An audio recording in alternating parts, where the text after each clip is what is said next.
Hey guys, what's happening? So, man, I must be losing my mind here. So, I got another card to mine, offer up. And this actually one's going to go on my personal computer. I'm not going to put it in my mining rig. But it's the Aorus, I'm not even sure how you pronounce that, but Aorus Gigabyte GeForce RTX 3070. And I think this is the ultimate 3070 card you can get.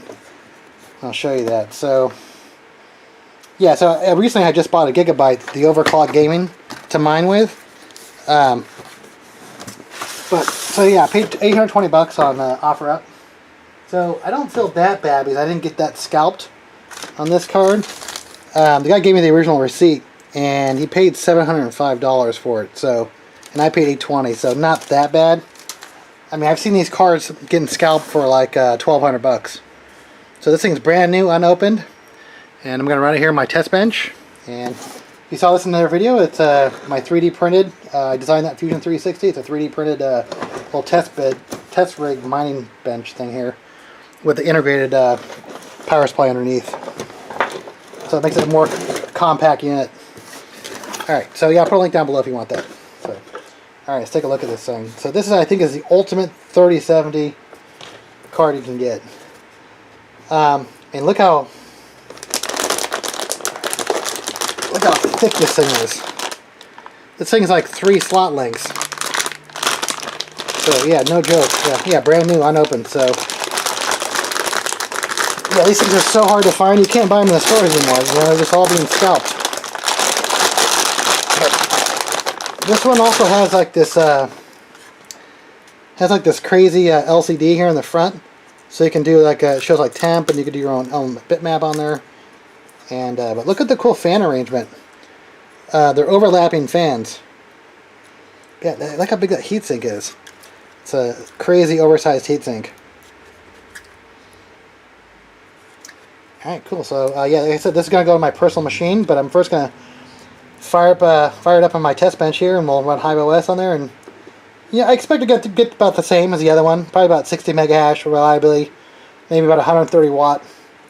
But I'm probably not going to tweak it too much because it's going to be my personal computer. So it's probably going to go down to about 60, and I'm not going to because I need my computer to be reliable, so not going to tweak it too much. But when I first get it on Hive, let it mine here for a second, but yeah, it came with a little sticker too. But yeah, actually, let me grab it. Let me show you, compare it with my other cards, and see, so I can show you how thick it is. Alright, so that's my other 3070 right there, Gigabyte overclocked, and that's a Sapphire RX 57 XT. But yeah, look how thick this thing is. Oh, yeah, it's probably about another ½ inch longer. It's actually, it feels like it's, you know, it might be 4 card lengths. I don't even know. It's really thick. Yeah, because this looks like this one that takes up 3. If you look at the overhang in there, but this thing is thick. Look at that.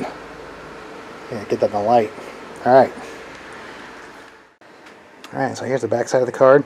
Yeah, I do actually like how these cards now are doing like the blow through. What kind of sucks though, if you have a lot of cards that are stacked together though, what happens is it blows the hot air through this and goes right into the fan of the other card, so it creates like a heat spot, you know, like a heat issue. If you have multiple 3-card fan cards in there, it's just sucking the hot air from the other card. So I've noticed that down the line will get hotter and hotter and hotter. Alright, so my test bench rig is an old Core 2 quad, DDR2 memory. So so far it's been able to fire up my other cards, so hopefully we'll fire this one up too. We'll see. But like I said, this is a really old motherboard, and it's been working fine for, I've actually had this thing for 10 years. So yeah, another cool thing about this card too is you can do 6 monitors. So I actually have quad monitors, but yeah, you can do 6 if you want to do. It's 3 HDMI and 3 DisplayPort. Alright, so I got the DisplayPort in, and I have a monitor right above it, my test bench monitor. Alright, got some video. Let's see if it boots up. First I got a BIOS beep, and I didn't know if that was... Some warnings detected. Huh. Alright. Let's see if it boots. Alright, cool. Alright. I'm going to do a quick driver update.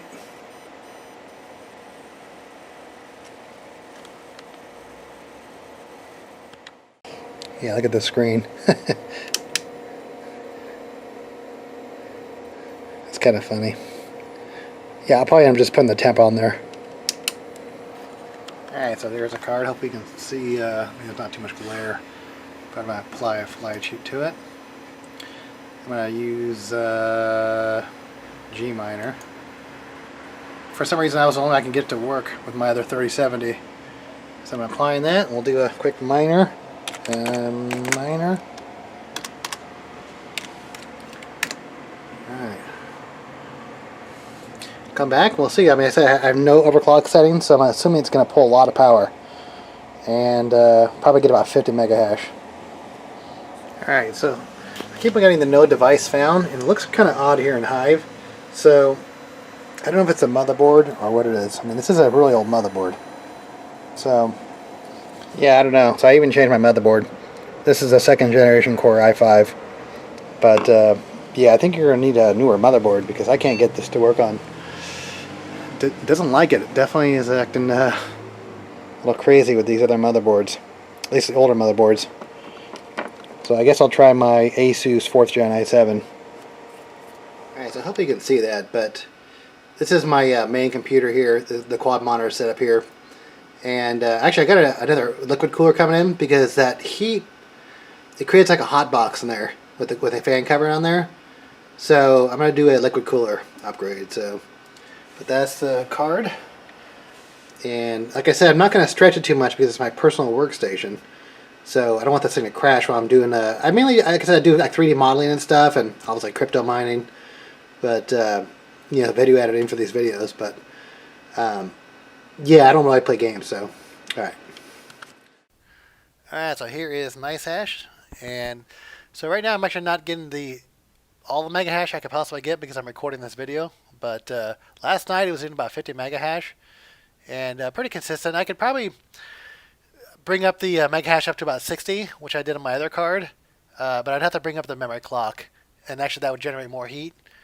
But also I'm running full powers. I'm probably doing about 190 watt. But yeah, I mean, pretty cool card so far. I mean, definitely the nicest card I ever owned. I mean, definitely the most expensive video card I ever owned too, also. But let me show you what the other video I did, the previous video. This is actually the card that I took out of the computer, the GTX 1660 Super. And I was able to bump that up to about 28 mega hash and down to 75 watt.